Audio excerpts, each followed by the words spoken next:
Hi again, everybody, and welcome to another edition of Keeping It Real with Coach Neal. Alongside the head coach of the UNCW Seahawks, Chris Neal, I'm Eric Ruing. And Coach, a big week last week for your squad. 2 wins, 1 at home, 1 on the road, and you guys are really rolling in conference play. What worked so well for you last week against Charleston and Towson?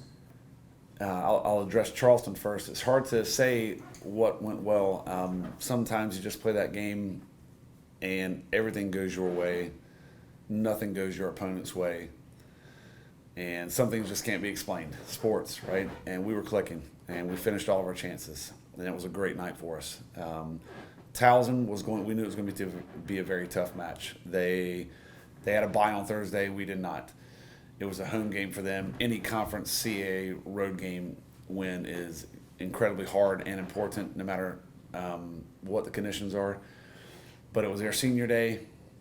We had a couple of personnel issues happen the morning of the game behind the scenes that really altered our lineup a little bit. But our girls, I'm so proud of them, of the team. They overcame a number of obstacles on that road day to win and get 3 points in a hostile environment. So I'm really, really happy with the whole weekend.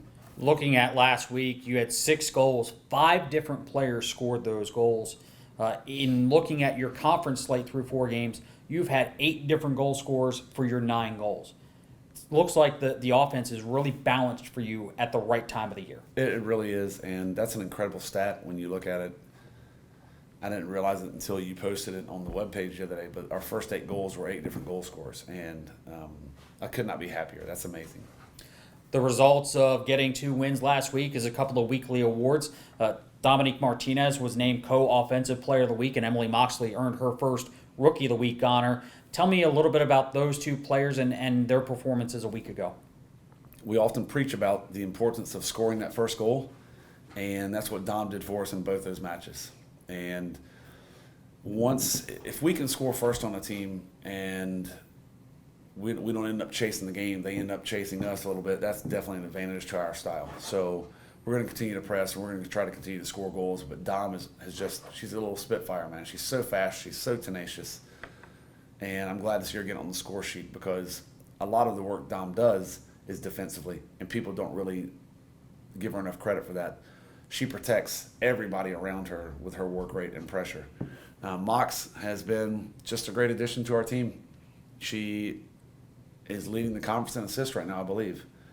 So when Mox you got this 3-headed monster up there that starts the match for us with Audrey, Dom, and Mox, and at any given moment, one of them can rear their heads and impact the game. And actually, the first goal I believe we scored at Charleston, I want to say all 3 of those players combined for that goal. So when you're in a 4-3-3 shape and all 3 of your forwards combine in possession to score a goal, that's a pretty special moment.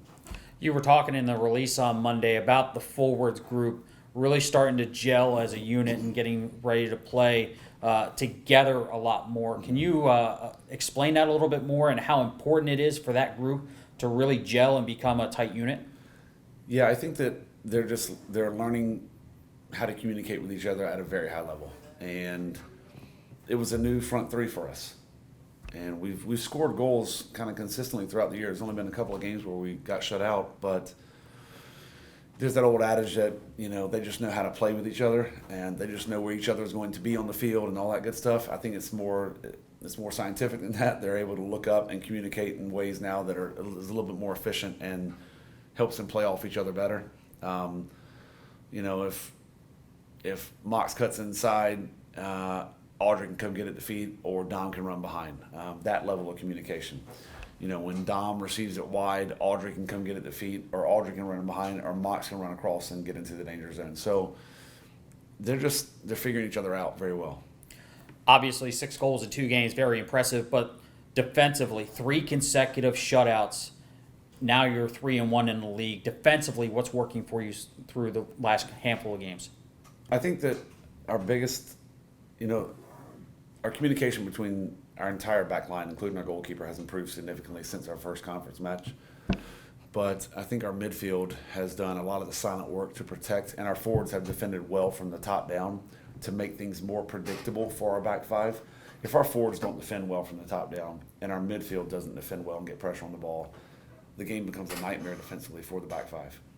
And I think all three lines, we've done a very good job of defending together, pressuring the ball, making the game a little bit more predictable for our defenders. And they have stepped up and really won their challenges as such. Looking ahead now to 2 home games, William & Mary on Thursday night, Drexel on Sunday afternoon. First, William & Mary, a squad that has given the Seahawks fits over the years. Last year, a 3-1 victory in Williamsburg. What have you seen in preparing for the Tribe that could be a tough task to take on Thursday night? They've got a player up top, Sarah Segan, who is one of the best forwards I've ever seen come through the CAA. She is a real danger. And they're a team that's been just kind of on the wrong side of a couple of very unfortunate results this year. A very good team, very good players, very well coached. And right now, I think after 2 weekends, they probably have that feeling like they need to get a result. I got to make sure we don't take our foot off the pedal and that we are fully prepared. We prepare for it like a championship match, and that it's all gas, no brakes for us on Thursday night. Then you turn your attention to Drexel on Sunday. It's also senior day. You're going to honor your 6 seniors prior to kickoff. When you take the matchup against the Dragons, you add that senior day aspect to it. How do you control the emotions and make sure that you focus on the task at hand? That is the key. You have to control the emotions, because if you don't, your team will be exhausted by kickoff. But you want to use that emotion and that moment to your advantage. And we've got some ways we'll manage that. Also, that Sunday game is a noon start, a little bit earlier than you're used to. Does that factor into the matchup, and how do you adjust for that? I guess we'll just get up an hour earlier. I don't know. I don't think it's going to be that big of a deal. We're playing at noon because I believe Drexel has some plane flights they got to get back on. And that's a nice spirit and cooperation within this conference that teams are willing to help each other out with an earlier kickoff time to get those kids back home in their bed so that they're rested before 8 a.m. classes on Monday.